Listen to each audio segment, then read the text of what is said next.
Di dunia yang sunyi, di antara dinding-dinding tipis kontrakan kota, seorang pria bernama Rio menjalani hidup yang tak lagi ia percayai. Seorang jurnalis yang lebih sering berbicara dengan kata-kata di layar daripada dengan manusia di sekitarnya. Hingga suatu hari, suara lembut dari balik pintu sebelah mengubah segalanya. Maya, seorang istri yang tampak sempurna di luar, namun rapuh di dalam. Mereka saling menemukan. Bukan dalam cinta, tapi dalam kesepian yang sama. Namun, tak semua luka bisa dibagi tanpa risiko. Di pojok lain kontrakan itu, ada Ning, tetangga yang diam, tapi selalu memperhatikan.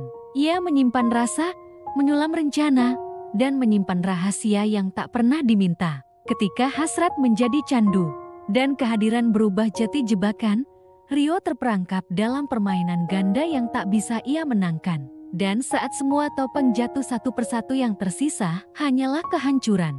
Satu pengkhianatan terungkap, satu nyawa terguncang, dan satu pilihan yang menghancurkan segalanya. Bertahun-tahun kemudian, Rio kembali, bukan untuk mencari maaf, tapi untuk menyadari kebahagiaan bukan miliknya lagi. Ini adalah kisah tentang cinta yang salah, hasrat yang membutakan, dan penyesalan yang datang terlambat. Pusaran gairah terlarang. Jika kisah ini menyentuh bagian terdalam hatimu, jangan lupa untuk menekan tombol like dan subscribe agar kamu tak ketinggalan cerita-cerita lain yang menggugah jiwa. Bagikan video ini kepada mereka yang pernah merasakan sunyi, agar mereka tahu mereka tidak sendirian. Satu klik darimu adalah dukungan besar bagi setiap kata yang kami hidupkan. Terima kasih telah menjadi bagian dari perjalanan ini. Bab 1. Dinding tipis dan suara samar. Aroma cat baru masih samar tercium di udara, bercampur dengan kelembapan khas sore hari di kontrakan petak. Rio menarik napas dalam, mencoba meyakinkan dirinya bahwa ini adalah awal yang baru. Di usianya yang ke-28, ia seharusnya sudah berada di puncak karier, hidup mapan, dan mungkin sudah punya rencana menikah. Namun, disinilah ia memulai kembali segalanya dari nol setelah putus dari pacarnya yang kini sudah bertunangan. Hubungan 5 tahun yang hancur meninggalkan Rio dengan luka dan keengganan untuk mempercayai siapapun. Ia memutuskan untuk pindah, berharap lingkungan baru bisa menyembuhkan luka lama. Ia menatap tumpukan kardus yang masih terbungkus rapat di sudut kamar. Di dalam sana, tersimpan semua sisa-sisa kehidupannya yang lama. Buku-buku yang pernah mereka baca bersama, foto-foto yang kini terasa asing, dan sebuah jaket yang ia gunakan saat kencan pertama mereka. Rio menghela napas, memutuskan untuk menunda kegiatan beres-beres. Ia berjalan menuju jendela kecil di kamarnya. Jendela itu menghadap ke lorong sempit yang memisahkan deretan kontrakan. Lorong itu seolah menjadi batas yang memisahkan dirinya dari dunia luar, dunia yang kini terasa begitu asing. Malam pertama di kontrakan barunya terasa sunyi, namun tidak sepenuhnya hening. Dari unit sebelah, Rio mulai mendengar suara-suara. Suara-suara itu bukan suara keramaian, melainkan suara-suara yang sangat personal, suara percakapan lirih, tawa kecil, dan sesekali pertengkaran kecil yang cepat reda. Rio tidak terlalu memedulikannya. Ia hanya menganggapnya sebagai kebisingan khas kehidupan bertetangga. Ia menyalakan laptopnya, mencoba fokus pada artikel yang harus ia selesaikan, namun pikirannya terusik oleh suara-suara dari balik dinding yang tipis. Beberapa hari berlalu, Rio mulai mengenali suara-suara itu. Suara tawa yang renyah dan lembut adalah milik seorang wanita. Rio mengira ia adalah suara dari unit di sebelahnya, yang ia tahu dihuni oleh seorang ibu rumah tangga. Suaranya terdengar hangat, penuh tawa, dan sesekali mengeluarkan nada-nada manja. Rio membayangkan wanita itu, seorang istri yang bahagia dengan kehidupannya. Suara suaminya, yang lebih berat dan terkesan sibuk, juga sering terdengar. Rio mengira pasangan itu hidup dalam keharmonisan, kontras dengan kehidupan Rio yang berantakan. Namun, Rio mulai menyadari ada sesuatu yang ganjil. Terkadang, ia mendengar suara-suara intim dari unit sebelah, suara desahan dan tarikan napas. Suara-suara itu seharusnya terdengar memuaskan, penuh gairah, namun Rio merasa sebaliknya. Suara desahan itu terdengar singkat dan cepat, seolah-olah hanya berlangsung sesaat, lalu hening. Rio mulai bertanya-tanya, mengapa suara-suara itu begitu singkat? Apakah suaminya selalu terburu-buru? Pertanyaan itu mulai mengganggu pikirannya. Rasa penasaran Rio semakin besar. Ia mulai memperhatikan tetangga sebelahnya itu. Nama wanita itu adalah Maya, berusia 35 tahun, dan memiliki aura keanggunan seorang ibu rumah tangga. Ia selalu tampil rapi, dengan rambut diikat sederhana, dan senyum yang ramah setiap kali bertemu di lorong. Suaminya, Bram, seorang pengusaha yang sering bepergian, terlihat sangat sibuk. Pertemuan Rio dengan Bram hanya sekali dua, selebihnya, yang ia lihat hanya Maya, yang selalu mengurus rumah sendirian. Suatu malam, saat Rio sedang mengetik artikelnya, suara yang ia dengar dari unit Maya terasa berbeda. Suara itu bukan suara percakapan atau tawa, melainkan desahan yang lebih dalam, lebih personal. Suara itu tidak disertai suara berat Bram. Rio menghentikan ketikanya, mencoba mendengarkan lebih jelas. Ia mendekatkan telinganya ke dinding. Suara itu semakin jelas, suara napas yang terengah-engah, desahan yang semakin intens, dan suara-suara dari getaran yang berirama. Rio menyadari, itu bukan suara Maya dan Bram. Itu adalah suara Maya yang sedang memuaskan dirinya sendiri. Jantung Rio berdegup kencang. Ia merasa bersalah karena telah menguping. Namun di sisi lain, ia juga merasa terkejut dan tergoda. Suara Maya yang terdengar begitu putus asa, mencari kenikmatan yang tidak bisa ia dapatkan dari pasangannya, membuat Rio merasakan campuran antara iba dan gairah. Ia membayangkan Maya, wanita yang tampak sempurna itu, ternyata menyimpan kekosongan yang begitu besar. Peristiwa itu mengubah cara pandang Rio terhadap Maya. Ia tidak lagi melihat Maya sebagai tetangga biasa. Ia melihat Maya sebagai seorang wanita yang kesepian, yang butuh perhatian, dan yang haus akan kepuasan. Peristiwa itu menjadi pemicu rasa penasaran Rio yang semakin besar. Dinding tipis itu kini bukan lagi sekadar pemisah, melainkan media penghubung. Yang aneh, yang memperlihatkan kelemahan dan kerentanan Maya. Rio mulai merasa ada ikatan tak terlihat di antara mereka. Sebuah rahasia yang hanya ia dan Maya yang tahu. Ia merasa tertantang, bahkan mungkin terdorong, untuk mencari tahu lebih banyak tentang Maya dan rahasia yang ia simpan di balik dinding itu. Namun untuk saat ini, Rio hanya bisa mendengarkan, dan rasa penasarannya kian memuncak. Rio, seorang jurnalis lepas yang biasanya tenggelam dalam kata-kata dan fakta, kini menemukan dirinya terperangkap dalam misteri yang lebih nyata. Ia mulai memperhatikan setiap gerak-gerik Maya. Setiap kali Maya keluar rumah untuk menjemur pakaian atau membuang sampah, Rio selalu melirik dari celah jendelanya. Ia mengamati cara Maya tersenyum, cara ia berbicara dengan tetangga lain, dan cara ia menunduk saat berjalan di lorong. Di balik senyum ramah itu, Rio melihat bayangan kesepian. Di balik kesibukannya mengurus rumah, Rio melihat kehampaan. Rasa penasaran Rio tidak hanya sebatas mengamati. Ia mulai mencari-cari kesempatan untuk berinteraksi lebih dalam. Suatu sore, ia sengaja keluar saat melihat Maya sedang menyiram tanaman di depan unitnya. "Sore, Mbak Maya," sapa Rio. Sore, Mas Rio," jawab Maya sambil tersenyum. "Rajin banget, Mbak, tanaman-tanamannya bagus-bagus," puji Rio, berusaha memulai percakapan. "Ah, ini cuma hobi aja, Mas, biar nggak sepi," jawab Maya. Jawaban Maya, "Biar nggak sepi," seolah menegaskan dugaan Rio. Di balik senyum itu, ada kesepian yang nyata.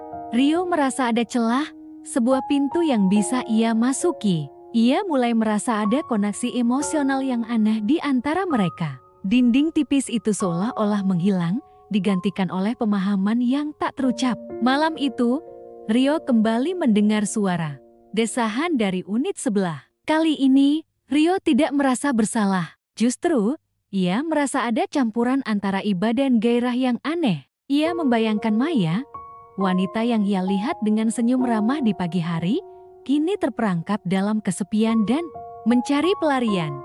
Suara desahan itu bukan lagi suara asing. Itu adalah suara yang membisikkan rahasia. Suara yang mengundang, suara yang menantang.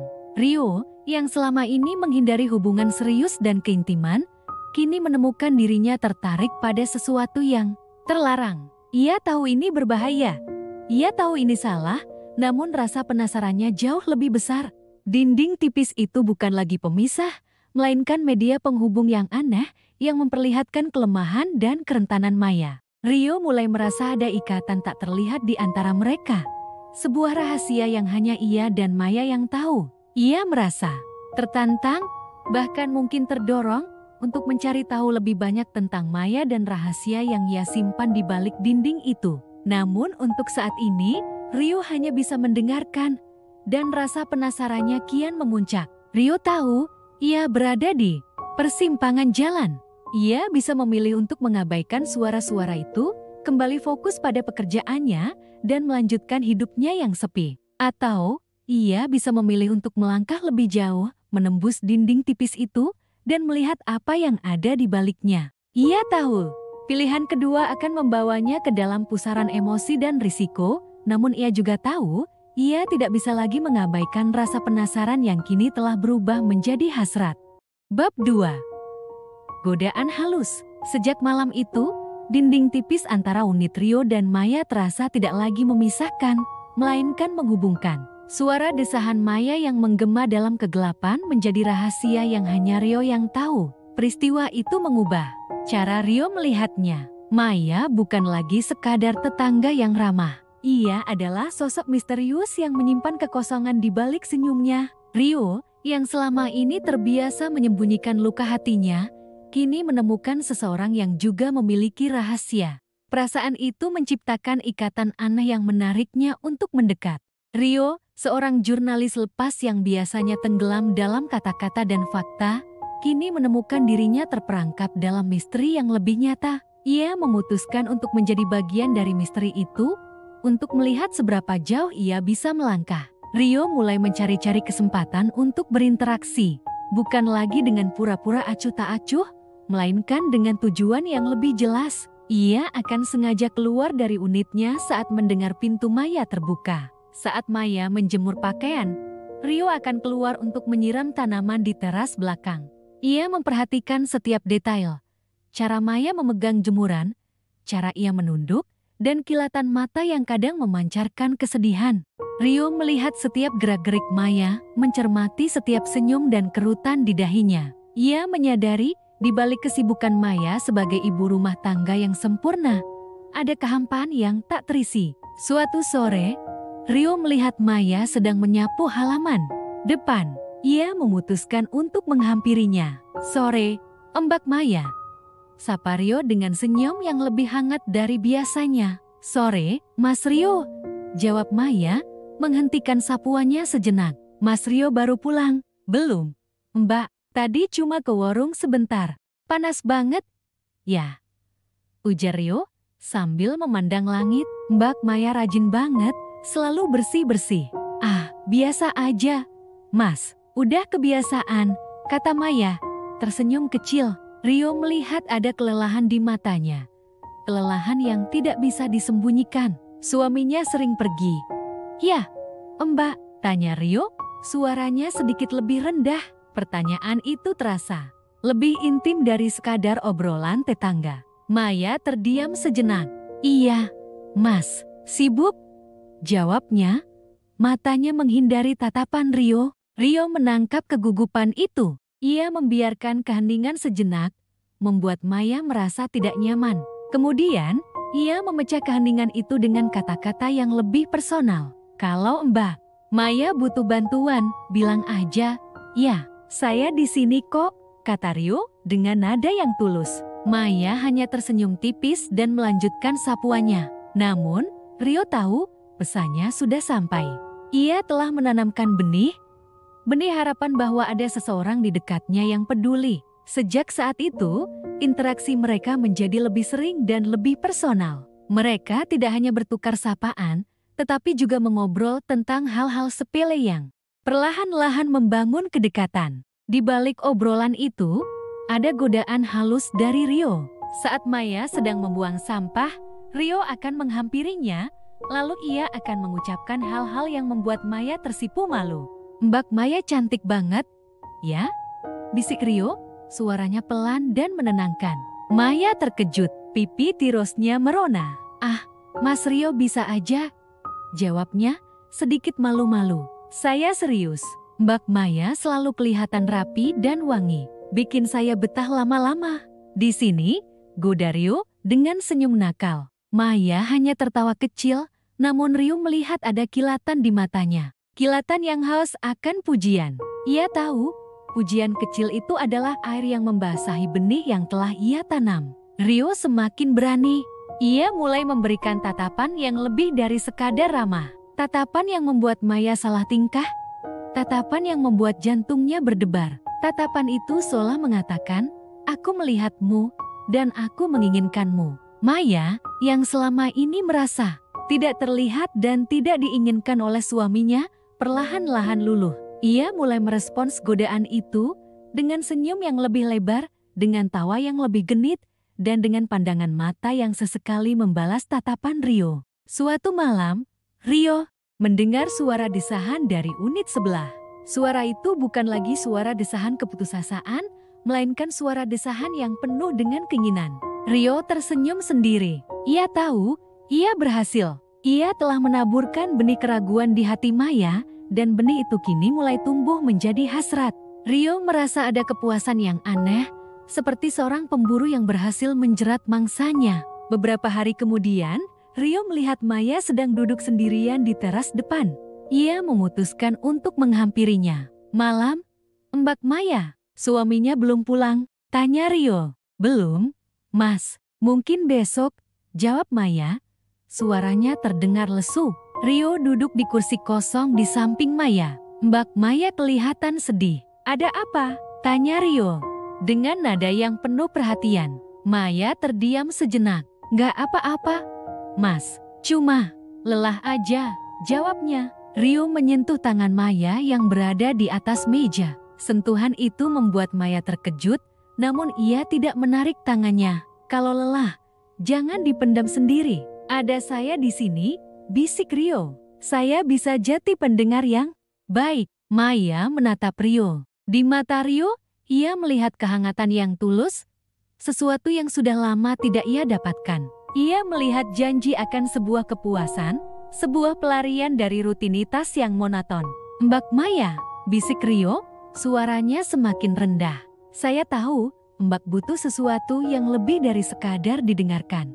Saya bisa berikan itu." Ketegangan seksual di antara mereka terasa semakin kuat. Dinding tipis itu seolah-olah menjadi batas yang harus mereka lewati. Rio menduga Maya juga menginginkan hal yang sama. Setiap kali mereka berinteraksi, ada listrik tak terlihat yang mengalir di antara mereka. Sebuah janji tak terucapkan akan keintiman yang akan datang. Rio yakin, ia hanya perlu waktu dan keberanian untuk mengubah godaan halus itu menjadi sebuah kenyataan. Bab 3. Cinta yang terlarang. Malam itu, heningnya teras belakang bukan lagi keheningan yang menakutkan, melainkan keheningan yang penuh janji. Sentuhan tangan Rio di tangan Maya menjadi jembatan yang meruntuhkan segala batasan. Rio membiarkan tangannya menggenggam tangan Maya, merasakan denyut nadi wanita itu yang berdetak tak beraturan. Kehangatan telapak tangannya seolah menjadi api kecil yang membakar sisa-sisa keraguan di hati Maya. Malam itu, di bawah remang lampu jalan, Rio berhasil menembus dinding pertahanan Maya yang selama ini ia bangun. Percakapan mereka tidak lagi sebatas basa-basi. Rio berbicara dengan suara rendah, penuh pengertian, seolah ia bisa membaca setiap kekosongan dalam diri Maya. Ia menceritakan tentang luka-luka masa lalunya, tentang bagaimana ia merasa kesepian. Meskipun dikelilingi banyak orang, ia tidak menuntut. Ia hanya berbagi dan itu membuat Maya merasa aman. "Mbak Maya," bisik Rio, matanya menatap dalam, penuh intensitas. "Saya tahu apa yang Mbak rasakan. Saya tahu Mbak butuh sesuatu yang lebih." Maya hanya bisa terdiam. Kata-kata Rio terasa seperti bisikan yang ia tunggu-tunggu selama bertahun-tahun. Ia merasa terlihat. Ia merasa diinginkan, sesuatu yang tidak pernah ia rasakan dari suaminya yang sibuk. Di tengah keheningan, Rio mendekatkan wajahnya. Maya tidak bergerak. Ia menutup matanya, menyerah pada takdir yang sudah lama ia dambakan. Bibir Rio menyentuh bibirnya. Ciuman itu bukanlah ciuman terburu-buru yang biasa ia rasakan. Ciuman itu lembut, penuh kehati-hatian, seolah-olah Rio ingin menghapus setiap luka yang ada di hati Maya. Ciuman itu terasa seperti roller coaster, dimulai dari buayan yang perlahan, lalu meluncur cepat, membuat jantung Maya berdebar tak karuan. Maya membalas ciuman itu, perlahan namun pasti, dengan seluruh kerinduan dan hasrat yang selama ini terpendam. Ketika ciuman itu berakhir, Rio menatap mata Maya. "Bram tidak akan pulang malam ini, kan?" tanya Rio, suaranya parau. Maya hanya mengangguk, tanpa bisa berkata-kata. "Ikut saya," bisik Rio sambil menggenggam tangan Maya. Maya menurut, seolah kakinya sudah tidak lagi bisa menolak. Mereka masuk ke unit Rio. Dinding tipis yang selama ini menjadi saksi bisu dari kesunyian Maya, kini menjadi latar dari sebuah kisah terlarang. Di dalam unit Rio, suasana terasa berbeda. Tidak ada perabotan mewah, tidak ada dekorasi yang berlebihan, hanya ada sebuah ranjang dan tumpukan buku yang mencerminkan pribadi Rio. Namun, di dalam ruangan yang sederhana itu, Maya merasa lebih hidup dari sebelumnya. Ia tidak merasakan tekanan, hanya kebebasan. Di bawah remangnya lampu kamar, Rio dan Maya saling menatap. Tanpa banyak bicara, Rio mendekat, membelai pipi Maya dengan lembut. "Mbak Maya, saya sudah lama menanti saat ini," bisik Rio. Maya hanya tersenyum, matanya memancarkan gairah yang sudah lama ia lupakan. Rio mencium Maya lagi, kali ini lebih dalam, lebih intens. Tangan Rio mulai menjelajahi tubuh Maya. Maya membalasnya dengan antusiasme yang sama. Ia membelai rambut Rio, mencengkeram bahunya, seolah takut semua ini hanya mimpi. Rio melepaskan pakaian Maya satu persatu dengan perlahan, seolah ingin mengabadikan setiap momen. Maya tidak menolak. Ia justru membantu Rio, menunjukkan betapa ia juga menginginkan momen ini. Ketika mereka berdua sudah sepenuhnya telanjang, Rio menatap tubuh Maya. Ia memuji setiap lekuk tubuh Maya, membuat Maya merasa cantik dan diinginkan. Rio, yang tahu apa yang Maya butuhkan, mencium setiap jengkal tubuh Maya dengan penuh gairah. Ia tidak terburu-buru, ia menikmati setiap momen, memastikan bahwa Maya benar-benar merasa puas. Rio memfokuskan sentuhannya pada setiap titik sensitif Maya. Ia ingin memanjakan setiap inci tubuh Maya yang selama ini terabaikan. Sentuhan Rio terasa seperti gelombang listrik yang merambat ke seluruh tubuh Maya, membuatnya mendesah. Rio membawa Maya ke ranjang, di mana mereka melanjutkan permainan yang penuh gairah. Desahan Maya tidak lagi terdengar singkat dan penuh keputusasaan. Desahan itu panjang, dalam, dan penuh kepuasan. Rio mencium kening Maya. "Apakah ini yang Mbak butuhkan?" bisik Rio. Maya hanya mengangguk, air matanya menetes. Bukan air mata kesedihan, melainkan air mata kebahagiaan dan kelegaan. Rio dan Maya melakukan hubungan intim berulang kali malam itu. Setiap kali mereka selesai, mereka berpelukan, saling bercerita tentang betapa kesepiannya mereka, tentang bagaimana mereka menemukan satu sama lain. Rio menceritakan tentang mantan kekasihnya, sementara Maya menceritakan tentang kekosongan dalam pernikahannya. Ia bercerita tentang bagaimana ia merasa seperti benda mati di hadapan suaminya, tentang bagaimana ia merasa dirinya tidak berharga.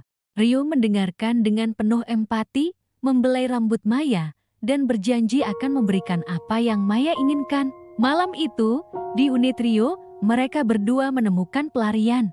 Rio menemukan seseorang yang membutuhkan dirinya, dan Maya menemukan seseorang yang mampu memuaskan hasratnya. Hubungan mereka tidak lagi sebatas tetangga. Mereka telah melintasi batas, menembus dinding tipis yang selama ini memisahkan mereka. Momen itu menjadi awal dari perselingkuhan mereka. Sebuah rahasia yang akan terus membayangi mereka berdua, sebuah rahasia yang akan mengubah hidup mereka selamanya. Bab 4, Rahasia yang Memabukkan. Setelah malam itu, dinding tipis yang memisahkan unit Rio dan Maya seolah lenyap, digantikan oleh jembatan rahasia yang terbentang di antara mereka. Dinding itu kini menjadi saksi bisu dari setiap bisikan, tawa, dan desahan yang mereka bagi. Hubungan terlarang mereka bukan lagi sekadar godaan, melainkan sebuah realita yang memabukkan. Setiap sentuhan, setiap ciuman, dan setiap pertemuan menjadi candu yang membuat mereka semakin tenggelam. Ryo, yang semula hanya penasaran, kini menemukan dirinya terikat pada Maya. Ia tidak lagi sekadar melihat Maya sebagai wanita yang kesepian, melainkan sebagai pasangan rahasia yang mampu membangkitkan gairah dalam dirinya. Maya, di mata Ryo, adalah sosok yang menenangkan dan membakar pada saat yang sama. Di balik keanggunan seorang ibu rumah tangga, Ryo menemukan gairah yang liar dan terpendam yang hanya muncul ketika mereka berdua. Maya, di sisi lain, menemukan kembali jati dirinya. Ia tidak lagi merasa hampa, tidak lagi merasa seperti benda mati. Ryo memberinya perhatian, memujinya, dan yang terpenting, memuaskan hasratnya yang selama ini terabaikan. Ryo adalah pelarian yang sempurna dari rutinitasnya yang monoton dan pernikahannya yang dingin.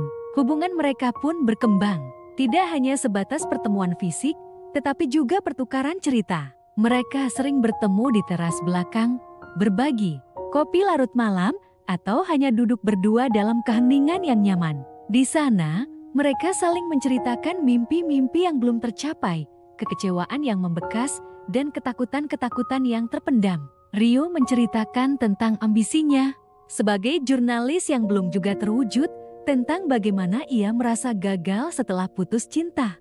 Maya menceritakan tentang pernikahannya, tentang bagaimana ia merasa seperti pajangan di rumahnya sendiri, tentang suaminya yang hanya fokus pada pekerjaan dan bisnisnya. Mereka berdua menemukan kenyamanan dalam berbagi rahasia yang tak bisa mereka ceritakan kepada siapapun. Suatu pagi, Ryo mendengar suara pintu unit Maya terbuka dan tertutup. Ia menguping dari balik pintu unitnya, mendengar suara langkah kaki yang berat, lalu suara mesin mobil yang menyala. Bram sudah pergi bekerja. Adrenalin Ryo langsung melonjak. Pikirannya melayang pada Maya. Hasratnya menggebu, ingin segera mengulang kembali keintiman yang telah mereka rasakan. Ryo keluar dari unitnya dan langsung mengetuk pintu Maya. Maya membuka pintu, terkejut melihat Ryo sudah berdiri di hadapannya. "Ryo, ada apa?" tanyanya. Suaranya masih serak. Tanpa berkata-kata, Ryo mendorong pintu hingga tertutup. Ia mendekap Maya dengan erat, menciumnya dengan penuh hasrat. Maya membalasnya dengan antusiasme yang sama. Mereka berciuman di ambang pintu, terbakar oleh gairah yang tak terbendung. Ryo menggendong Maya, membawanya ke dalam unit dan menutup pintu. Hari itu, unit Maya menjadi saksi bisu dari luapan gairah mereka. Mereka tidak lagi terikat oleh waktu dan ketakutan akan Bram. Mereka bebas. Mereka melakukan hubungan intim, namun bukan hanya di ranjang. Mereka melakukan di ruang tamu, di sofa, dimanapun gairah itu membimbing mereka. Ryo ingin menunjukkan pada Maya bahwa cinta tidak harus terkurung di kamar. Cinta bisa berada di mana saja, kapan saja. Saat siang hari, saat mereka berdua merasa lapar, Maya beranjak ke dapur untuk memasak. Ryo mengikutinya, melihat Maya bergerak di dapur dengan tubuh polosnya. Pemandangan itu membangkitkan kembali hasrat Ryo. Ia memeluk Maya dari belakang, mencium lehernya, dan membisikkan kata-kata yang penuh gairah. Maya tertawa kecil. "Ryo, aku harus masak. Nanti saja," bisik Ryo, suaranya parau. Ia membalikan badan Maya, menciumnya lagi. Di dapur, di tengah tumpukan bahan makanan dan peralatan masak, mereka mengulangi keintiman mereka. Gairah mereka tidak lagi bisa dikendalikan. Ryo tidak hanya mencintai Maya, tetapi ia juga memuja Maya. Memuja setiap inci tubuhnya, setiap desahan, dan setiap senyumnya. Malam harinya, setelah mereka merasa puas, mereka duduk di sofa, berpelukan. Maya merasa utuh, merasa dicintai, dan merasa diinginkan. Ryo merasa dirinya berharga, merasa dibutuhkan, dan merasa dicintai. Di pelukan Ryo, Maya menemukan kedamaian yang sudah lama ia cari. Mereka berdua menjadi pelarian satu sama lain, sebuah rahasia yang memabukkan dan berbahaya. Hubungan mereka pun semakin intens. Ryo mulai sering masuk ke unit Maya saat Bram tidak ada. Mereka memasak bersama, makan bersama, dan menonton film bersama. Mereka membangun sebuah dunia kecil mereka sendiri. Sebuah dunia yang tersembunyi dari mata dunia. Di dalam dunia itu, mereka bebas menjadi diri mereka sendiri, bebas mencintai, bebas berhasrat. Meskipun begitu, bayangan Bram selalu menghantui mereka. Setiap kali Rio mendengar suara kunci diputar di pintu Maya, jantungnya berdegup kencang. Ia harus bersembunyi, menunggu Bram pergi. Namun, ketegangan itu tidak membuat mereka berhenti. Justru, ketegangan itu membuat gairah mereka semakin membara. Mereka seperti anak-anak yang bermain api, tahu bahwa api itu berbahaya, namun tak bisa menahan diri untuk terus bermain dengannya. Pada suatu malam, saat mereka sedang berpelukan, Maya bertanya pada Rio, "Sampai kapan, Mas Rio?" Rio terdiam. Ia tidak tahu. Ia tidak pernah memikirkan masa depan hubungan mereka. Ia hanya menikmati momen, menikmati setiap detik yang ia habiskan bersama Maya. Rio mencium kening Maya. "Sampai kita tidak bisa lagi," jawabnya. Maya tersenyum, namun senyumnya pahit. Ia tahu, suatu saat nanti, semua ini akan berakhir. Namun, untuk sekarang, mereka hanya ingin menikmati setiap detik yang mereka miliki. Bab 5. Mata yang mengintai. Hubungan terlarang Rio dan Maya telah mencapai tingkat yang memabukkan. Mereka tak lagi hanya tersembunyi di balik dinding unit Rio. Kini unit Maya pun menjadi saksi bisu petualangan cinta terlarang mereka. Rio telah menemukan kebahagiaan yang ia cari, sementara Maya merasa hidup kembali. Mereka adalah dua jiwa yang terluka, menemukan penyembuhan dalam pelukan satu sama lain. Rio menjadi penguasa rahasia, seseorang yang memiliki akses tak terbatas ke dunia pribadi Maya. Ia merasa kuat, merasa diinginkan, perasaan yang tidak pernah ia rasakan sebelumnya. Namun, di tengah semua intensitas itu, Rio mulai merasa ada sesuatu yang mengawasinya. Ia tidak tahu dari mana datangnya perasaan itu, tetapi ia yakin ada mata lain yang mengintai. Perasaan itu muncul suatu siang saat Rio sedang mengetik di laptopnya. Ia mendengar suara motor dari lorong, suara yang tak asing, milik tetangga seberangnya, Nene. Nene, seorang janda muda yang tinggal di kontrakan seberang, memiliki aura yang berbeda dari Maya. Ia lebih modern, lebih terbuka, dan sering terlihat ceria. Rio tidak pernah berinteraksi banyak dengannya, hanya sebatas sapaan sopan. Namun, siang itu, Rio melihat Min duduk di terasnya sambil memegang ponsel, seolah sedang menunggu sesuatu. Rio melanjutkan pekerjaannya, namun pikirannya terusik oleh Nene. Ia teringat akan keintiman yang ia miliki bersama Maya. Ia tersenyum sendiri, membayangkan betapa beraninya mereka berdua. Tanpa disadari, Rio melirik ke arah unit Maya. Pintu unit Maya terbuka sedikit. Rio melihat Maya sedang bersih-bersih, sesekali melirik ke arah Rio. Rio membalas pandangan itu dengan senyum penuh arti. Mereka memiliki rahasia yang tak bisa dipahami orang lain. Malam itu, Rio dan Maya kembali melakukan keintiman di unit Rio. Kali ini, Rio membawa Maya ke tingkat yang lebih tinggi. Ia membisikkan kata-kata yang penuh gairah, menceritakan fantasi-fantasi liarnya, membuat Maya semakin tenggelam dalam lautan kenikmatan. Maya meresponsnya dengan gairah yang sama. Ia berbisik bahwa ia tidak pernah merasa sehidup ini. Namun, yang tidak mereka sadari adalah mata lain sedang mengamati mereka. Malam itu, Nin tidak sedang bermain ponsel. Ia sedang duduk di terasnya, mencari ketenangan dari kesepiannya. Tanpa sengaja, matanya tertuju pada celah kecil di jendela unit Rio yang tidak tertutup rapat. Dari celah itu, ia melihat bayangan dua orang yang sedang berpelukan, berciuman, dan bergerak dengan penuh gairah. Jantung Nina berdebar. Ia terkejut, namun di sisi lain, ia juga merasa tergoda. Ia tidak bisa melihat dengan jelas, namun ia bisa merasakan intensitasnya. Nin melihat Rio. Pria yang ia kira polos dan lugu, ternyata memiliki sisi yang berbeda. Ia melihat Rio dengan begitu mahirnya memuaskan wanita lain. Nene merasa gairahnya terpicu. Ia membayangkan dirinya berada di posisi wanita itu. Ia membayangkan Rio memuaskannya. Malam itu, Nin tidak bisa tidur. Pikirannya dipenuhi oleh bayangan Rio dan wanita misterius itu. Keesokan harinya, Nina mulai mencari cara untuk mendekati Rio. Ia tidak lagi hanya menyapa. Ia mencoba memulai percakapan yang lebih dalam. Mas Rio sibuk banget. Ya, sampai malam sering kedengaran suara ketikan. Goda Nina saat mereka bertemu di lorong.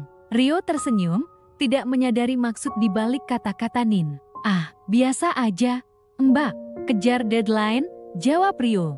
Mas Rio kok betah sendirian sih, nggak cari pacar? Tanya Nina. Rio terdiam sejenak.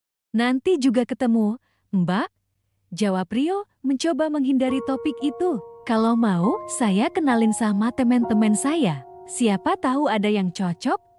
Tawar Nina, matanya memancarkan godaan yang terang-terangan. Rio hanya tertawa. Makasih, Mbak. Nanti. Saya pikir-pikir, jawab Rio, lalu pergi. Rio tidak menyadari, Nin tidak hanya menggoda. Nin serius. Ia terobsesi pada Rio. Ia terobsesi pada gairah yang ia lihat. Malam itu, Nina kembali ke terasnya. Ia melihat ke arah unit Rio, berharap bisa melihat kembali bayangan itu. Namun, unit Rio gelap. Nina merasa kecewa. Ia kembali masuk, namun pikirannya terus dipenuhi oleh Rio. Ia membayangkan Rio memuaskannya, Rio menciumnya, Rio memeluknya. Keesokan harinya, Nina kembali beraksi. Ia sengaja menunggu Rio di teras. Saat Rio keluar untuk membuang sampah, Nina langsung menghampirinya. Mas Rio, nanti malam ada acara? Tanya Nina. Suaranya terdengar genit. Enggak, Mbak. Kenapa? Tanya Rio. Nonton film bareng, yuk, di unit saya. Ajak Nina. Biar nggak sepi. Bisik Nina, matanya menatap tajam.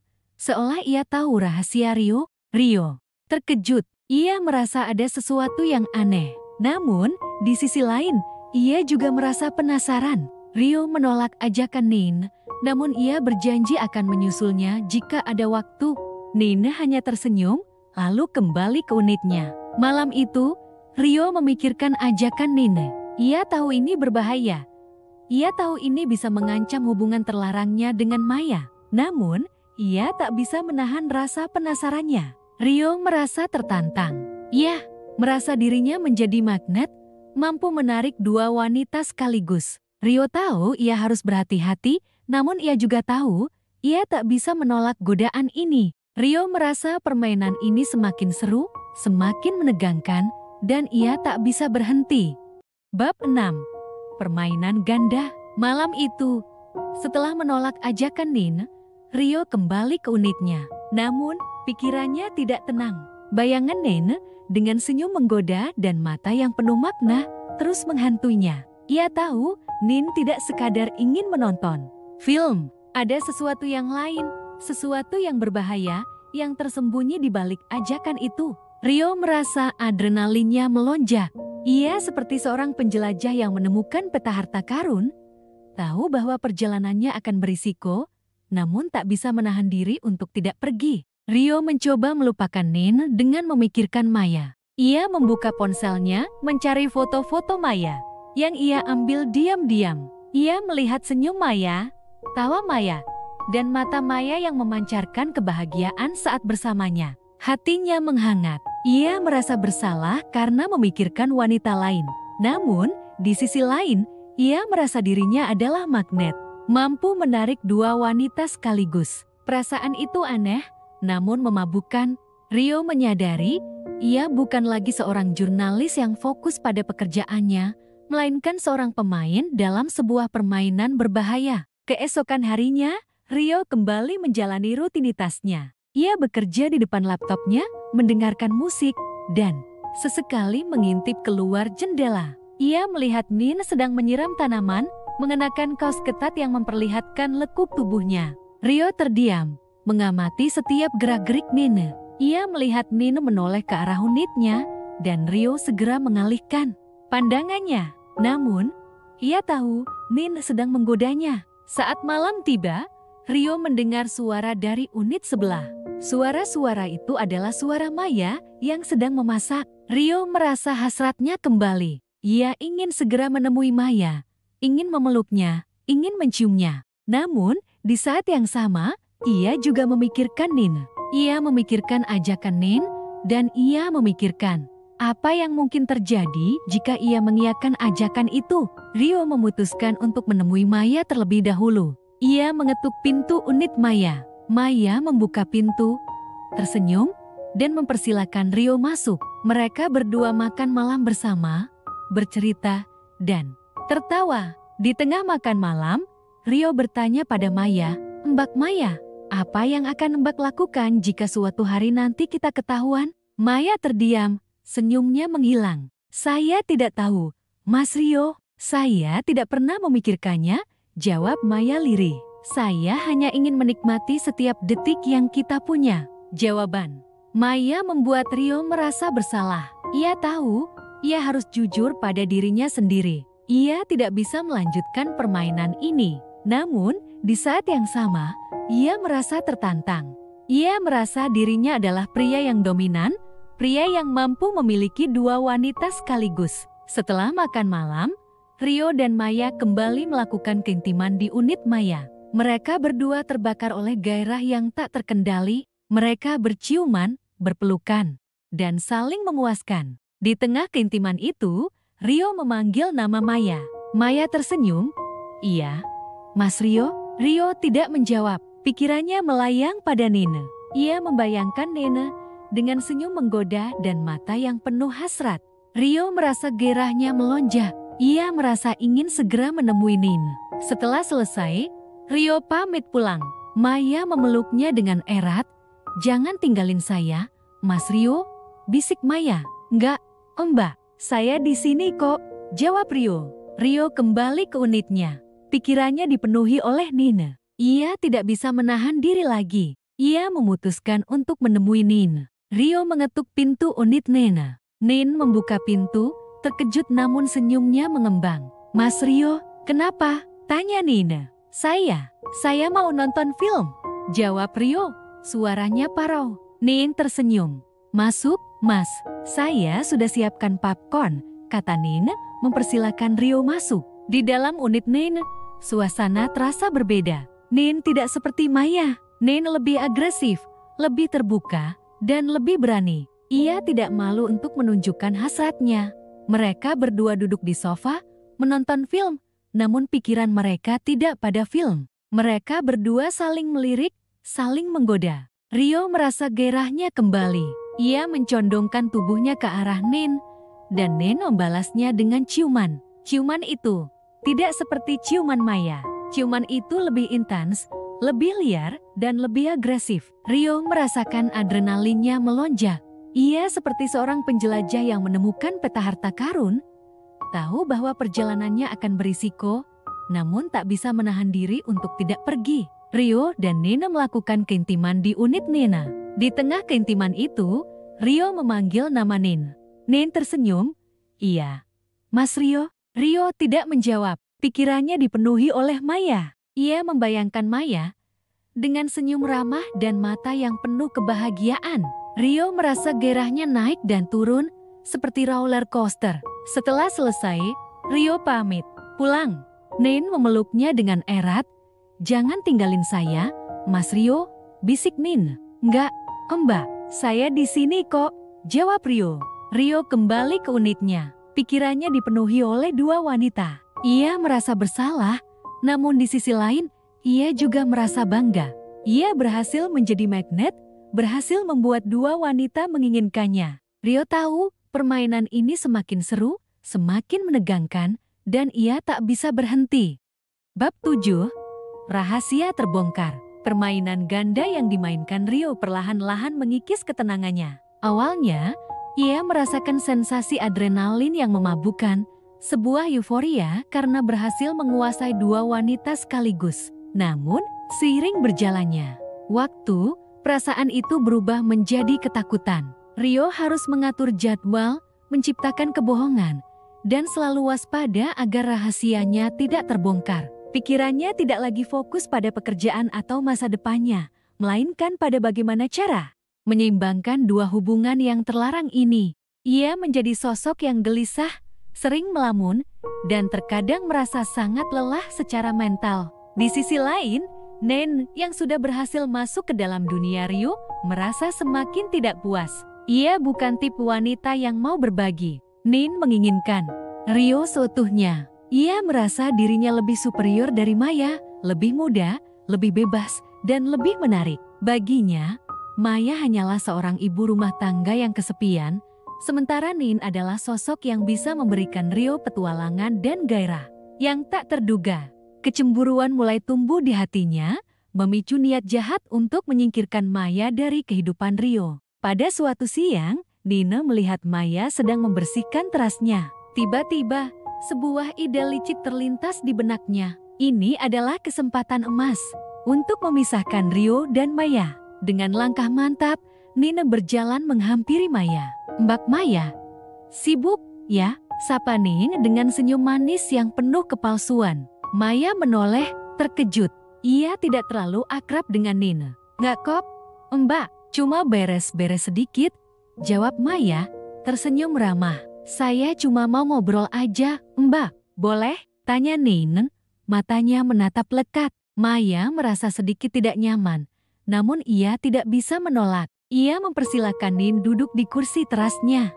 "Saya dengar dari tetangga lain, Mbak Maya ini sering sendiri ya di rumah?" tanya Nin, memulai serangannya. "Ah, iya. Suami saya memang sering keluar kota," jawab Maya, merasa ada yang aneh dengan percakapan ini. "Oh, pantesan," kata Nin. Suaranya pelan dan penuh makna. "Saya suka kasihan lihat Mbak Maya sendirian terus. Untung ada Mas Rio, ya." Jantung Maya berdegup kencang. Ia mencoba menenangkan dirinya. "Mas Rio tetangga yang baik, Mbak," jawab Maya, berusaha mengalihkan pembicaraan. "Tetangga yang baik, atau lebih dari itu?" goda Nin, senyumnya semakin melebar. "Saya sering lihat Mas Rio masuk ke unit Mbak." Loh, pipi Maya memerah. Ia merasa malu dan marah. "Maksud Mbak apa?" "Ya," tanya Maya dengan nada dingin. "Mas Rio nggak cerita?" "Ya," tanya Nin dengan nada pura-pura terkejut. "Saya kira kalian sudah tahu satu sama lain." "Saya sama Mas Rio juga sering kok, Mbak. Nonton film bareng, ngobrol, sampai..." "Ya gitu deh." Maya terkejut. Ia merasa dunianya runtuh. Kata-kata Nina terasa seperti pisau yang menusuk jantungnya. Ia tidak percaya. Rio tidak mungkin melakukan ini. Rio adalah miliknya. Rio adalah pelariannya. "Mbak Nina bohong," kata Maya. Suaranya bergetar. "Saya nggak bohong, Mbak. Mas Rio itu cowok hebat. Bisa memuaskan dua wanita sekaligus," bisik Nin. Senyumnya kini berubah menjadi seringai kemenangan. "Bahkan, saya rasa saya lebih bisa memuaskan Mas Rio dari Mbak. Karena saya lebih muda, lebih berani, dan tidak punya suami yang cerewet." Maya terdiam. Ia tidak bisa berkata-kata. Pikirannya kosong. Ia merasa dikhianati, bukan oleh suaminya, melainkan oleh Rio, pria yang ia kira akan menyembuhkan luka-lukanya. Ia merasa bodoh, merasa naif karena telah percaya pada Rio. Nin, yang melihat Maya terdiam, merasa semakin senang. Ia sudah berhasil. Ia sudah menaburkan benih keraguan dan kecemburuan. Ia tahu, setelah ini, hubungan Rio dan Maya tidak akan pernah sama. Setelah Nin pergi, Maya menangis terseduh-seduh. Ia merasa hancur. Ia tidak tahu harus berbuat apa. Ia ingin marah pada Rio, namun ia juga takut. Ia takut kehilangan Rio, satu-satunya orang yang membuatnya merasa hidup. Ia takut kembali pada kehampaan yang dulu ia rasakan. Malam itu, Rio mengetuk pintu unit Maya. Rio melihat mata Maya yang sembab, dan ia tahu rahasianya sudah terbongkar. Maya tidak marah. Ia tidak berteriak. Ia hanya menatap Rio dengan mata yang kosong. "Rio, apa yang Nini katakan itu benar?" tanya Maya. Suaranya sangat lirih. Rio terdiam. Ia tidak bisa berbohong. Ia hanya bisa menunduk, merasa malu dan bersalah. Kamu memuaskan dua wanita sekaligus?" tanya Maya lagi. Rio hanya mengangguk. Maya tersenyum pahit. "Aku kira aku satu-satunya," bisik Maya. Air matanya kembali menetes. "Aku kira aku ini spesial buat kamu. Ternyata aku cuma salah satu dari mainanmu." Rio mencoba menjelaskan. "Bukan gitu, Maya. Aku..." "Sudah, Mas Rio," potong Maya. kamu nggak perlu jelasin apa-apa lagi. Aku ngerti. Malam itu, Rio dan Maya tidak melakukan keintiman. Mereka hanya duduk berdua dalam keheningan yang menyakitkan. Maya merasa dikhianati, namun di sisi lain, ia juga merasa ada gairah aneh yang tumbuh di dalam dirinya. Ia memikirkan kata-kata Nin tentang bagaimana Rio bisa memuaskan dua wanita sekaligus. Kecemburuan Maya kini bercampur dengan rasa penasaran. Ia ingin tahu apa yang bisa Nin berikan kepada Rio yang tidak bisa ia berikan. Ia ingin tahu bagaimana rasanya berbagi Rio dengan wanita lain. Ia ingin tahu bagaimana rasanya memiliki Rio bukan hanya untuk dirinya sendiri, tetapi juga untuk Nin. Bab 8. Kesepakatan yang tidak biasa. Setelah malam pengakuan yang menyakitkan itu, hubungan antara Rio dan Maya tidak hancur seperti yang dibayangkan Rio. Justru, malam itu menjadi titik balik yang aneh dan tak terduga. Maya tidak lagi menangis, tidak lagi memarahi Rio. Sebaliknya, ia tenggelam dalam keheningan yang penuh pemikiran. Di matanya, Rio tidak melihat kebencian, melainkan campuran rumit antara rasa sakit, kecemburuan, dan yang paling mengejutkan, rasa penasaran yang membara. Rio merasa seperti seorang terdakwa yang menunggu vonis, namun hakimnya justru mengajukan pertanyaan yang tidak terduga. Pagi harinya, saat Rio terbangun, ia menemukan Maya sudah duduk di teras unitnya, menunggu. Rio keluar dengan ragu. "Mbak, Maya, saya minta maaf," kata Rio, suaranya pelan dan penuh penyesalan. Maya hanya tersenyum tipis. "Rio, saya sudah memikirkannya semalaman," ujarnya. Suaranya tenang, namun Rio bisa merasakan ketegangan di baliknya. "Apa yang Nini katakan, itu membuat saya berpikir." Rio terdiam, menunggu Maya melanjutkan. Ia takut, namun di sisi lain, ia juga merasa penasaran. "Nin bilang, kamu hebat, kamu bisa memuaskan dua wanita sekaligus," kata Maya. Matanya menatap lurus ke arah Rio. "Awalnya saya marah, saya cemburu, saya merasa dikhianati. Tapi, setelah saya pikirkan, saya merasa penasaran." Jantung Rio berdegup kencang. Ia tidak bisa mempercayai apa yang ia dengar. "Saya ingin tahu, apa yang bisa Nin berikan kepada kamu yang tidak bisa saya berikan?" tanya Maya.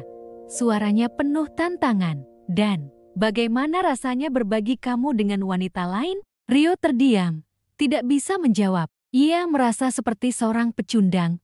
Namun, di sisi lain, ia juga merasa dirinya adalah raja, mampu mengendalikan dua wanita yang kini memperebutkannya. "Saya tidak ingin kehilangan kamu, Rio," bisik Maya.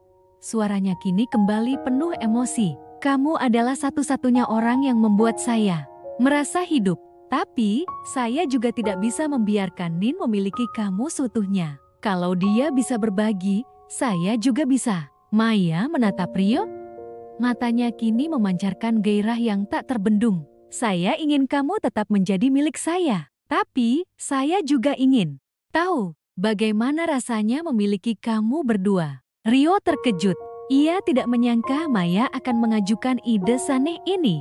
"Maksud Mbak Maya, kita bertiga?" tanya Rio, suaranya bergetar. "Iya, kita bertiga. Saya, kamu, dan Nen," jawab Maya dengan tegas. "Kita buat kesepakatan. Kamu tetap milik saya, tapi kamu juga bisa bersama Nin. Dan mungkin kita bisa bersama-sama." Ide itu gila, namun Rio merasa terhanyut. Ia membayangkan dirinya, Maya, dan Nina berada dalam satu ranjang, melakukan hal-hal yang tidak pernah ia bayangkan sebelumnya.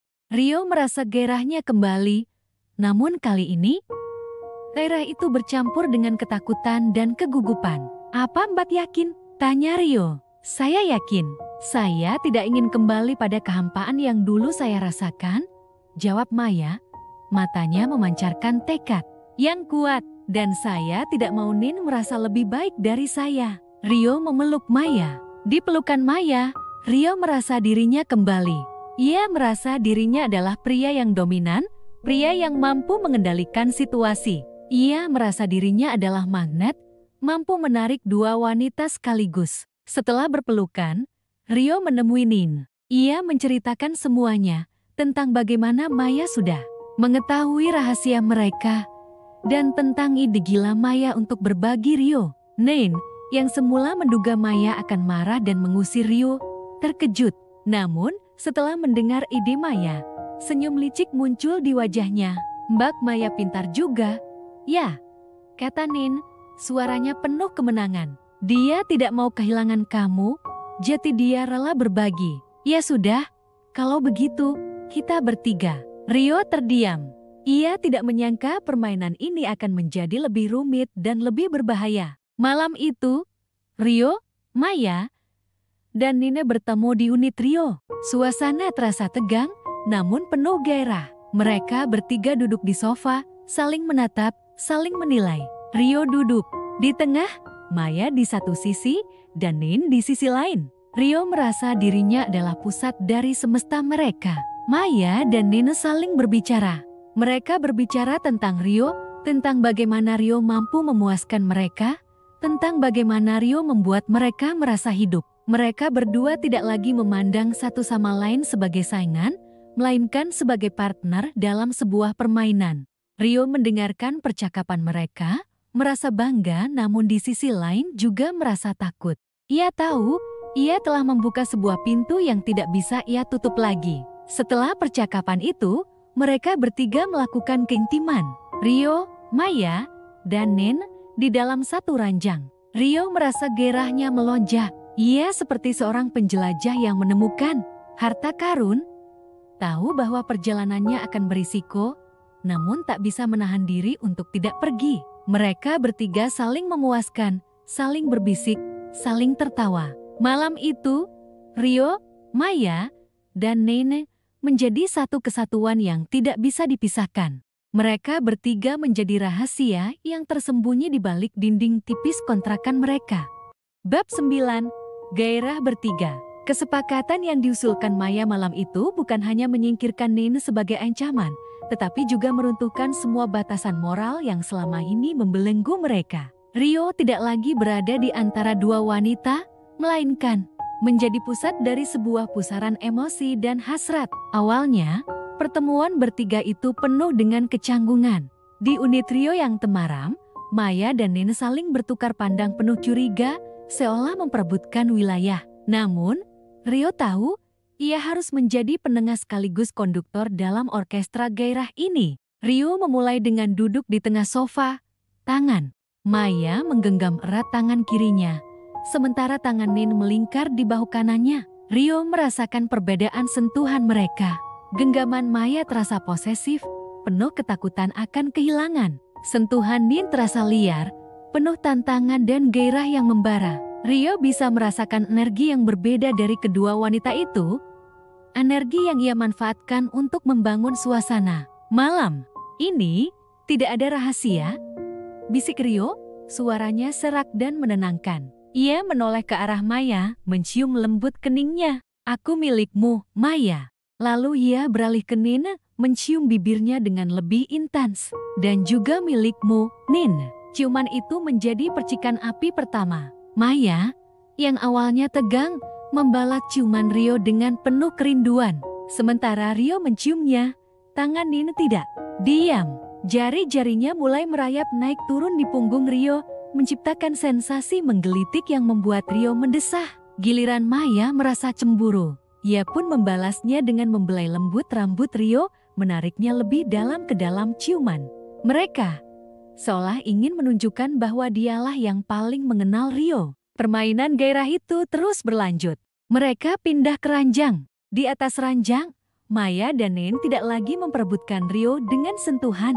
Mereka memperebutkan Rio dengan gairah. Maya, dengan sentuhan yang lembut namun penuh hasrat, membelai tubuh Rio. Rio merasakan setiap sentuhan Maya, setiap desahan, setiap bisikan yang Maya lontarkan. Rio membalasnya dengan cara yang sama. Rio tahu, Maya membutuhkan keintiman emosional, dan ia memberikannya. Namun, di sisi lain, Nin tidak tinggal diam. Ia lebih agresif, lebih berani, lebih berhasrat. Rio merasa gairahnya meningkat saat tangan Nin menyentuhnya. saat Nin membisikkan kata-kata yang penuh fantasi liar, saat Nin menantangnya untuk melakukan hal-hal yang tidak pernah ia bayangkan. Ryo, yang semula merasa bersalah, kini merasa dirinya adalah raja. Ia merasa dirinya adalah pria yang dominan, mampu memuaskan dua wanita sekaligus. Di tengah keintiman itu, Ryo merasakan kedua wanita itu bersatu. Nin dan Maya, yang semula saling cemburu, kini menemukan kesamaan. Mereka berdua sama-sama menginginkan Ryo, dan mereka berdua sama-sama menyadari bahwa mereka bisa mendapatkan Ryo seutuhnya, bukan hanya untuk diri mereka sendiri. Mereka berdua berbisik tentang Ryo, tentang bagaimana Ryo mampu memuaskan mereka, tentang bagaimana Ryo membuat mereka merasa hidup. Ryo mendengarkan percakapan mereka, merasa bangga namun di sisi lain juga merasa takut. Ia tahu, ia telah membuka sebuah pintu yang tidak bisa ia tutup lagi. Gairah mereka pun semakin membara. Ryo, Maya, dan Nene di dalam satu ranjang. Ryo merasa gairahnya melonjak. Ia seperti seorang penjelajah yang menemukan harta karun. Tahu bahwa perjalanannya akan berisiko, namun tak bisa menahan diri untuk tidak pergi. Mereka bertiga saling memuaskan, saling berbisik, saling tertawa. Malam itu, Ryo, Maya, dan Nene menjadi satu kesatuan yang tidak bisa dipisahkan. Mereka bertiga menjadi rahasia yang tersembunyi di balik dinding tipis kontrakan mereka. Namun, di tengah semua kebahagiaan itu, Ryo mulai merasa lelah.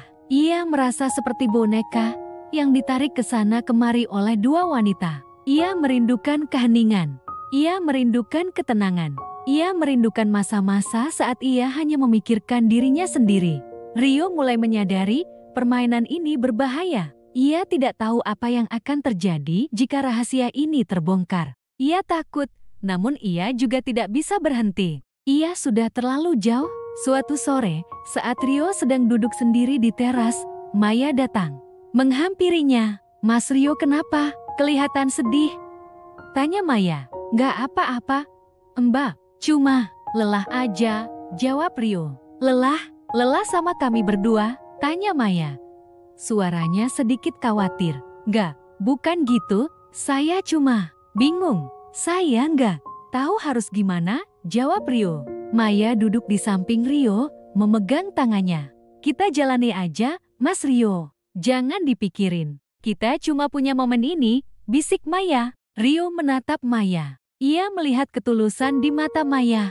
Ryo merasa bersalah.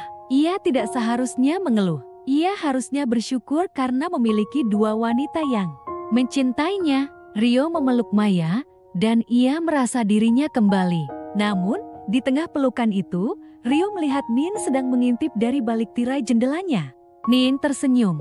Ryo tahu, Nin tidak akan pernah melepaskannya. Ryo tahu, permainan ini tidak akan pernah berakhir. Ryo tahu, ia telah terperangkap dalam sebuah jaring laba-laba yang ia buat sendiri. Ryo hanya bisa pasrah dan menikmati setiap detik yang ia miliki. Ia tidak tahu apakah ini adalah surga atau neraka. Ia hanya tahu ia tidak bisa berhenti. Bab 10. Jebakan yang menjerat. Waktu terus berjalan dan permainan ganda itu perlahan berubah menjadi jebakan yang menjerat Ryo semakin dalam. Ia yang semula merasa sebagai raja yang menguasai dua wanita, kini merasa seperti tawanan dalam sebuah labirin yang ia ciptakan sendiri. Hubungan bertiga mereka menjadi sebuah rutinitas yang intens, memabukkan, sekaligus melelahkan. Ryo harus selalu waspada, membagi waktu dan perhatiannya secara adil antara Maya dan Nene. Maya, dengan sentuhan lembut dan emosional, terus-menerus mencari kepastian dan cinta. Sementara Nin, dengan gairah yang membara, selalu menuntut petualangan baru dan tantangan yang lebih liar. Ryo merasa energinya terkuras habis. Ia tidak bisa lagi fokus pada pekerjaannya sebagai jurnalis. Ide-ide kreatifnya mandek, tulisannya kehilangan nyawa. Laptopnya yang dulu menjadi jendela dunia, kini hanya menjadi saksi bisu dari kegelisahan dan kebingungannya. Ryo merindukan ketenangan. Ia merindukan saat-saat di mana ia hanya memikirkan dirinya sendiri, mengejar berita, dan menulis cerita. Suatu sore, saat Ryo sedang duduk sendiri di terasnya, ia melihat Bram, suami Maya, pulang lebih awal dari biasanya. Wajah Bram terlihat lelah, namun matanya memancarkan kebingungan. Rio merasakan firasat buruk, jantungnya berdebar kencang. Ia segera masuk ke unitnya dan menutup pintu, berharap Bram tidak melihatnya. Namun, ia tidak bisa mengabaikan rasa penasaran yang menghantuinya. Ia mengintip dari balik tirai jendela. Rio melihat Bram masuk ke unitnya. Namun tidak lama kemudian, Bram keluar lagi. Ia berdiri di lorong, matanya menyapu setiap sudut, seolah mencari sesuatu. Firasat Rio semakin buruk. Keesokan harinya, Rio mendengar suara pertengkaran dari unit Maya. Suara Bram terdengar keras dan penuh emosi, sementara suara Maya terdengar lemas dan pasrah. Rio merasa bersalah. Ia merasa semua ini adalah kesalahannya. Ia ingin segera menemui Maya, ingin memeluknya, ingin menenangkannya. Namun, ia tidak bisa. Ia takut. Ia takut jika Bram melihatnya. Ia takut jika rahasia mereka terbongkar. Setelah Bram pergi, Rio segera mengetuk pintu Maya. Maya membuka pintu, matanya sembab, wajahnya pucat. Tanpa berkata-kata, Maya memeluk Rio dengan erat, menangis terseduh-seduh. Dia tahu. Rio? Bisik Maya. Suaranya bergetar. Dia tahu semuanya. Rio terkejut. Maksud Mbak, apa yang dia tahu? Tanya Rio, jantungnya berdegup kencang. Aku nggak tahu. Dia cuma bilang, dia tahu semuanya, jawab Maya. Dia bilang, ada mata yang melihat kita.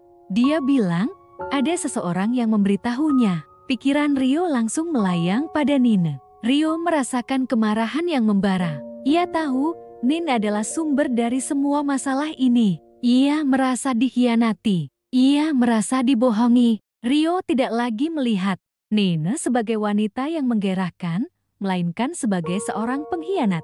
Rio menenangkan Maya. Ia memeluknya, menciumnya, dan meyakinkannya bahwa semuanya akan baik-baik saja. Namun, di dalam hatinya, ia tahu semuanya tidak akan baik-baik saja. Ia tahu permainan ini akan segera berakhir dan ia harus menghadapi konsekuensinya. Setelah menenangkan Maya, Rio segera menemui Nin. Ia mengetuk pintu Nin dengan keras. Nin membuka pintu, tersenyum, namun senyumnya memudar saat melihat wajah Rio yang penuh amarah. Kenapa, Mas Rio? Tanya Nina. Kamu yang kasih tahu Bram, kan? Tanya Rio, suaranya dingin dan penuh tuduhan. Nin terdiam, matanya menunduk. Jawab, Nin, bentak Rio. Kamu yang kasih tahu Bram, kan? Nin mengangguk pelan. Kenapa? Nina, kenapa kamu lakuin ini? Tanya Rio, suaranya bergetar. Karena aku mau kamu seutuhnya. Rio, jawab Nina. Air matanya menetes. Aku nggak mau berbagi. Aku cinta sama kamu. Aku mau kamu cuma milik aku. Rio terdiam. Ia tidak bisa berkata-kata. Ia merasa hancur. Ia merasa dikhianati oleh orang yang ia kira adalah pasangannya dalam permainan ini. Ia merasa bodoh, merasa naif karena telah percaya pada Nina. Rio pergi. Ia kembali ke unitnya, menutup pintu, dan duduk di sofa. Pikirannya kosong. Ia tidak tahu harus berbuat apa. Ia tahu, ia telah terperangkap dalam jebakan yang ia ciptakan sendiri. Ia tahu, ia harus menghadapi Bram. Ia tahu, ia harus memilih. Malam itu, Rio tidak bisa tidur. Ia memikirkan Maya dan Nina. Ia memikirkan apa yang akan terjadi selanjutnya. Ia memikirkan masa depannya. Rio tahu, ia tidak bisa lagi menjadi jurnalis. Ia tahu, ia harus meninggalkan kontrakan ini. Ia tahu, ia harus pergi, meninggalkan semuanya, meninggalkan Maya dan Nina. Namun, di saat yang sama, Rio juga merasa bahwa ia tidak bisa meninggalkan mereka. Ia mencintai Maya, ia mencintai Nina. Ia tidak bisa memilih salah satu dari mereka. Ia tidak bisa melupakan gairah, cinta, dan keintiman yang mereka berikan padanya. Rio merasa dirinya terbagi menjadi dua, antara cinta dan kewajiban. Rio tahu, ia harus membuat pilihan yang sulit, pilihan yang akan mengubah hidupnya selamanya. Pilihan yang akan menentukan apakah ia akan menjadi pahlawan atau pecundang. Bab 11. Konfrontasi yang tak terelakkan. Malam itu, di unitnya yang sunyi, Rio merasa seolah waktu berhenti. Pikirannya dipenuhi oleh kekacauan, air mata Maya, pengkhianatan Nin, dan wajah Bram yang lelah. Ia tidak bisa tidur. Setiap kali ia menutup mata, ia melihat adegan-adegan itu berulang-ulang seperti film horor yang tak berkesudahan. Ia, yang semula merasa sebagai sutradara dari drama terlarang ini, kini menyadari bahwa ia hanyalah aktor dalam skenario yang ia sendiri tidak bisa kendalikan. Rio tahu, ia tidak bisa lagi lari. Konfrontasi tak terelakkan. Keesokan paginya, Rio memutuskan untuk menghadapi Bram. Ia tahu, ini adalah satu-satunya cara untuk mengakhiri kegelisahan yang membelenggunya. Rio berjalan keluar dari unitnya, jantungnya berdebar kencang. Ia melihat Bram sedang duduk di teras unitnya, wajahnya muram. Rio memberanikan diri untuk mendekat. "Mas Bram," sapa Rio, suaranya pelan dan penuh keraguan. Bram menoleh, matanya menatap tajam ke arah Rio. Rio bisa melihat kebencian di mata Bram. Bram tidak menjawab, ia hanya menatap Rio, menunggu Rio melanjutkan. Saya ingin bicara," kata Rio. "Bicara apa?" "Tentang istri saya," tanya Bram, suaranya dingin dan penuh emosi. "Atau tentang temanmu, Nina?" Rio terdiam. Ia tidak tahu harus menjawab apa. Bram sudah tahu semuanya. "Kamu pikir saya bodoh?" kata Bram, suaranya meninggi. "Saya tahu istri saya selingkuh. Saya tahu dia selingkuh dengan tetangga. Tapi saya nggak tahu kalau dia selingkuh dengan tetangga yang sama yang juga selingkuh dengan tetangga saya yang lain." Bram tertawa. Tawa yang penuh rasa sakit dan kekecewaan. "Saya minta maaf, Mas Bram," kata Rio, suaranya lirih. "Saya tahu, saya salah. Saya hilaf." "Hilaf?" Bram bangkit dari duduknya, mendekati Rio. "Kamu tahu apa yang kamu lakukan, Rio? Kamu menghancurkan rumah tangga saya. Kamu mengambil kebahagiaan istri saya. Kamu mengambil harga diri saya." "Saya tahu, Mas. Saya tahu saya salah," kata Rio, menunduk. "Saya akan pergi. Saya akan pindah dari sini. Saya janji, saya akan menjauhi Maya." "Pergi?" kata Bram, suaranya dipenuhi amarah. "Kamu pikir semudah itu? Kamu pikir dengan pergi, masalahnya selesai? Kamu sudah menanam bibit kebencian, Rio, bibit yang akan tumbuh dan merusak semuanya." Bram menatap Rio. Matanya kini memancarkan rasa sakit yang mendalam. "Kamu tahu kenapa saya marah, Rio? Saya bukan marah karena Maya selingkuh. Saya marah karena saya tidak bisa memberikan apa yang dia mau. Saya sibuk, saya kerja. Saya pikir dengan memberikan uang, saya sudah cukup. Tapi ternyata saya salah. Istri saya butuh kasih sayang. Istri saya butuh perhatian. Dan kamu memberikannya." Kata-kata Bram menusuk Rio. Rio merasa bersalah. Ia merasa malu. Ia menyadari ia bukan pahlawan yang datang untuk menyelamatkan, melainkan perusak yang datang untuk menghancurkan. Setelah konfrontasi dengan Bram, Rio kembali ke unitnya. Pikirannya kosong. Ia tidak tahu harus berbuat apa. Ia tahu ia harus pergi.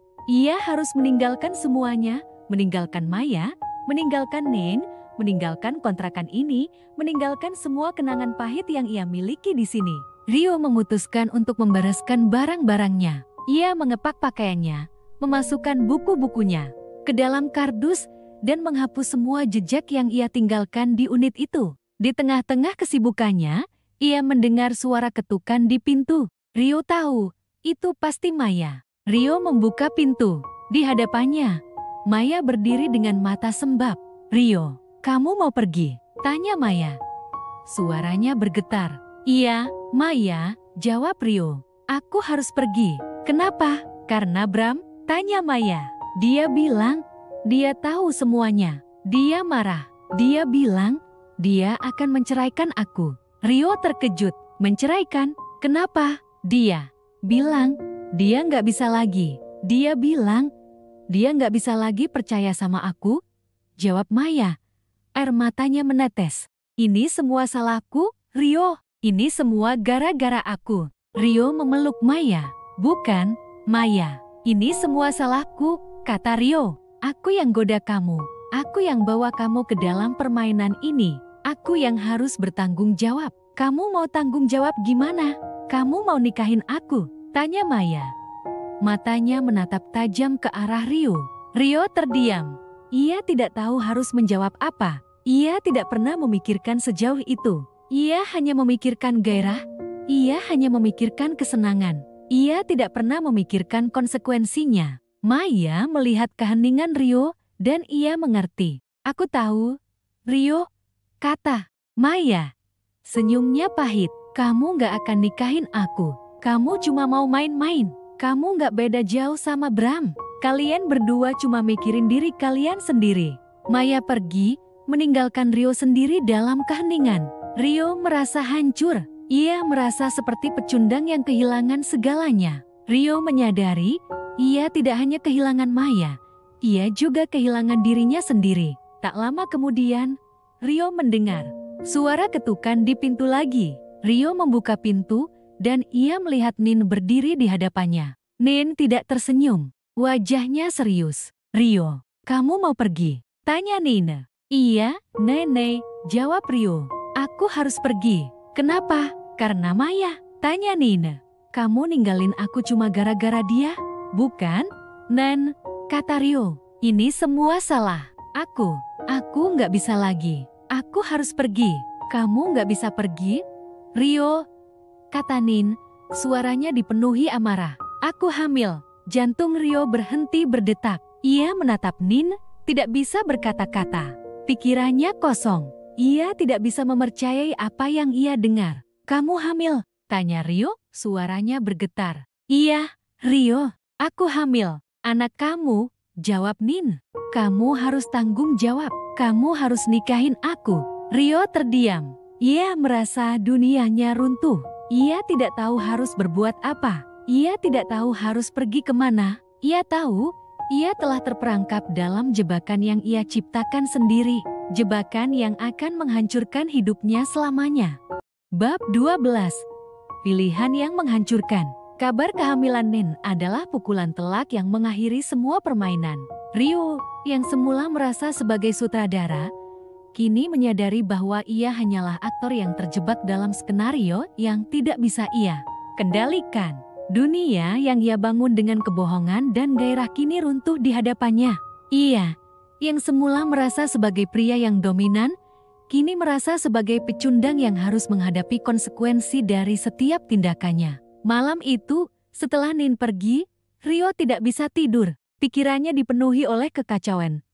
Wajah Maya yang hancur, mata Nin yang penuh harapan, dan amarah Bram yang membara. Ia tahu, ia harus membuat pilihan. Pilihan yang tidak hanya akan mengubah hidupnya, tetapi juga hidup dua wanita yang kini terikat dengannya. Keesokan harinya, Rio memutuskan untuk menemui Maya untuk terakhir kalinya.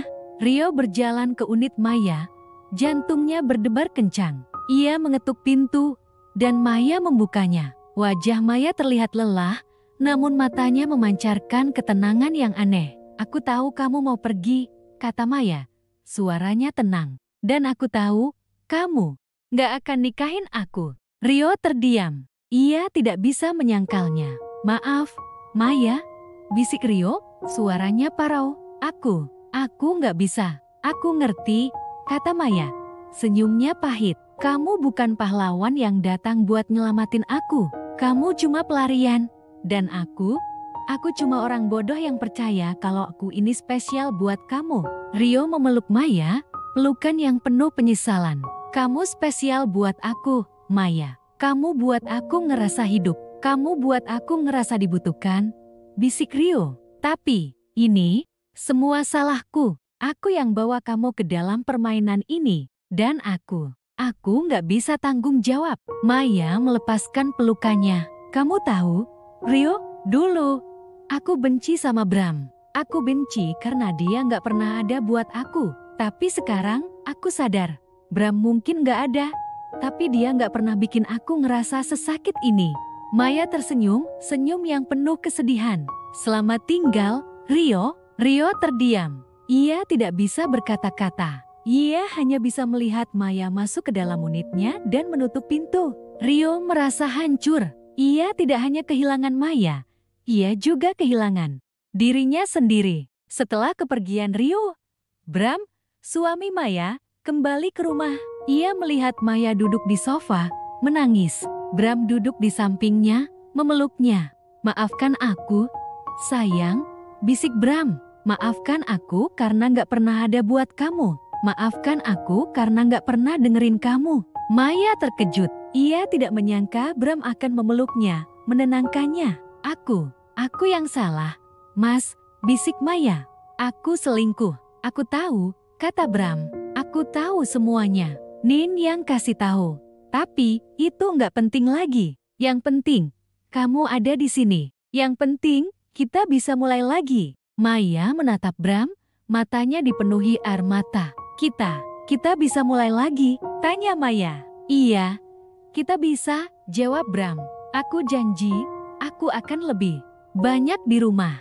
Aku janji, aku akan lebih banyak dengerin kamu. Aku janji, aku akan jadi suami yang lebih baik buat kamu." Maya memeluk Bram. Ia tahu, Bram mungkin tidak akan bisa melupakan perselingkuhannya. Namun, ia juga tahu Bram mencintainya. Dan cinta itu, cinta yang tulus, adalah satu-satunya hal yang bisa menyembuhkan luka-lukanya. Di sisi lain, Rio kembali ke unitnya, pikirannya kosong. Ia tahu, ia harus membuat pilihan. Ia harus menikahi Nin. Ia harus bertanggung jawab atas anak yang kini berada di dalam kandungan Nin. Rio merasa dunianya runtuh. Ia tidak mencintai Nin. Ia tidak mencintai Nin seperti ia mencintai Maya. Namun, ia harus menikahinya. Ia harus bertanggung jawab. Rio menemui Nin. Ia memberitahu Nin bahwa ia akan menikahinya. Nin tersenyum, senyum yang penuh kemenangan. Ia berhasil memiliki Rio seutuhnya. Namun, Rio tahu ia tidak akan pernah bisa memiliki Nin seutuhnya. Ia tidak akan pernah bisa mencintai Nin seperti ia mencintai Maya. Malam itu, Rio duduk di terasnya. Ia melihat ke arah unit Maya. Ia melihat lampu di unit Maya menyala. Ia membayangkan Maya dan Bram sedang berpelukan, sedang memulai kembali hidup mereka. Rio merasa iri. Ia merasa hampa. Ia menyadari ia telah kehilangan segalanya demi sebuah permainan yang tidak pernah ia menangkan. Ia telah kehilangan cinta. Ia telah kehilangan ketenangan. Ia telah kehilangan dirinya sendiri. Rio tahu hidupnya tidak akan pernah sama. Ia akan menikah dengan Nin. Ia akan memiliki anak dengan Nin. Namun ia tidak akan pernah bahagia. Ia akan selalu hidup dengan bayang-bayang masa lalu. Bayang-bayang cinta yang hilang. Bayang-bayang kebahagiaan yang tidak bisa ia raih. Rio tahu, ia telah terperangkap dalam jebakan yang ia ciptakan sendiri. Jebakan yang akan menghancurkan hidupnya selamanya. Bab 13. Akhir dari sebuah permainan. Tahun-tahun berlalu dengan cepat. Rio menikahi Nin. Mereka memiliki seorang putra yang diberi nama Dimas. Namun, kebahagiaan yang diharapkan Rio tidak pernah datang. Hidupnya bersama Nin dipenuhi ketegangan dan rasa bersalah. Setiap tawa Nin terasa seperti suara kemenangan yang menusuk. Setiap sentuhannya terasa seperti pengingat akan pengkhianatan yang telah ia lakukan. Rio tidak mencintai Nin, dan Nin, di lubuk hatinya, tahu itu. Ia berhasil memiliki Rio, tetapi ia tidak pernah bisa memiliki cintanya. Pernikahan mereka adalah sebuah kesepakatan, bukan ikatan cinta. Rio, yang dulunya seorang jurnalis yang penuh semangat, kini bekerja di sebuah kantor yang membosankan, menjalani hidup yang datar dan tanpa warna. Ia telah kehilangan hasratnya untuk menulis, untuk mengeksplorasi, untuk hidup. Setiap hari, ia bekerja, pulang, dan menghadapi realitas yang ia ciptakan sendiri. Bayang-bayang Maya selalu menghantuinya. Ia merindukan sentuhan lembut Maya, tawa Maya, dan mata Maya yang penuh kehangatan. Ia merindukan ketenangan yang ia rasakan saat berada di sisi Maya. Suatu sore, saat Rio sedang dalam perjalanan pulang dari kantor, ia memutuskan untuk melewati jalan lama, jalan yang mengarah ke kontrakan, yang menjadi saksi bisu dari drama kehidupannya. Jantungnya berdebar kencang saat ia melihat bangunan itu. Kontrakan itu masih sama, masih terlihat sederhana. Namun di mata Rio, kontrakan itu terlihat seperti sebuah monumen dari kesalahan-kesalahannya. Rio menghentikan mobilnya, keluar, dan berdiri di depan kontrakan itu. Ia melihat unitnya, unit Maya, dan unit Nena. Kenangan-kenangan pahit itu kembali, satu persatu. Ia teringat saat pertama kali bertemu Maya, saat mereka berdua berbagi kopi larut malam, saat mereka berdua melakukan keintiman di unitnya, saat mereka berdua berbagi cerita tentang luka-luka masa lalu. Ia juga teringat saat ia pertama kali bertemu Nen, saat Nen menggodanya, saat mereka berdua melakukan keintiman di unit Nin, saat Nen memberitahunya bahwa ia hamil. Rio merasa mual. Ia merasa jijik pada dirinya sendiri. Rio melihat ke arah unit Maya. Pintu unit Maya terbuka. Rio melihat seorang wanita sedang duduk di teras, membaca buku. Wanita itu adalah Maya. Wajahnya terlihat lebih tua, namun matanya memancarkan ketenangan yang aneh. Rio melihat Bram keluar dari unit, mencium kening Maya, dan pergi. Maya tersenyum. Senyum yang tulus, senyum yang tidak pernah Rio lihat selama ini. Jantung Rio berdegup kencang. Ia tidak bisa mempercayai apa yang ia lihat. Maya dan Bram kembali bersama. Mereka terlihat bahagia. Mereka terlihat damai. Rio merasa iri. Ia merasa hampa. Ia menyadari ia telah kehilangan segalanya demi sebuah permainan yang tidak pernah ia menangkan. Rio memberanikan diri untuk mendekati Maya. "Mbak Maya," panggil Rio, suaranya bergetar. Maya menoleh, terkejut. "Rio," panggil Maya. Suaranya pelan. Mereka berdua saling menatap dalam keheningan yang penuh makna. Rio melihat penyesalan di mata Maya, namun ia juga melihat ketenangan. Rio melihat cinta yang ia hancurkan, dan ia melihat kebahagiaan yang tidak bisa ia raih. Aku cuma mampir," kata Rio, suaranya parau. "Aku tahu," kata Maya. Senyumnya pahit. "Kamu mau lihat, kan? Kamu mau lihat kalau aku ini hancur, bukan, Maya?" kata Rio, menggelengkan kepalanya. Aku cuma mau lihat kamu. Aku cuma mau lihat kalau kamu baik-baik aja. Aku baik-baik aja, Rio," kata Maya. "Aku sudah maafin kamu. Aku sudah maafin Nin. Dan yang paling penting, aku sudah maafin diriku sendiri." Maya tersenyum, senyum yang penuh ketulusan. "Aku sudah belajar. Aku sudah belajar kalau kebahagiaan itu nggak bisa dicari di orang lain. Kebahagiaan itu ada di dalam diri kita sendiri."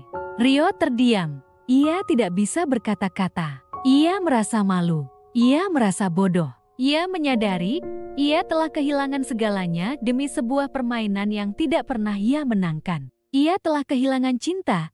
Ia telah kehilangan ketenangan. Ia telah kehilangan dirinya sendiri. Rio pergi, meninggalkan Maya sendiri.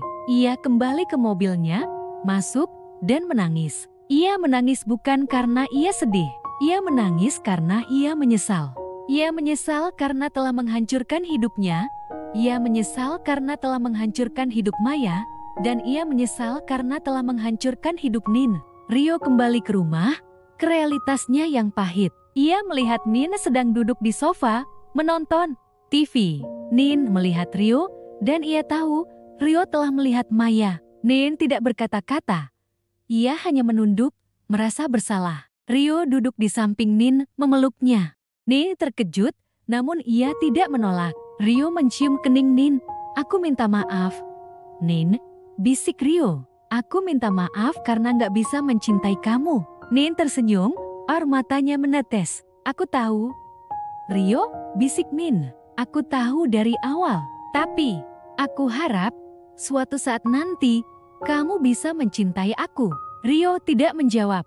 Ia hanya memeluk Nina, memeluk wanita yang kini menjadi istrinya, wanita yang ia tidak cintai. Rio tahu hidupnya akan terus seperti ini. Ia akan terus hidup dengan penyesalan, dengan bayang-bayang masa lalu, dan dengan cinta yang tidak bisa ia raih.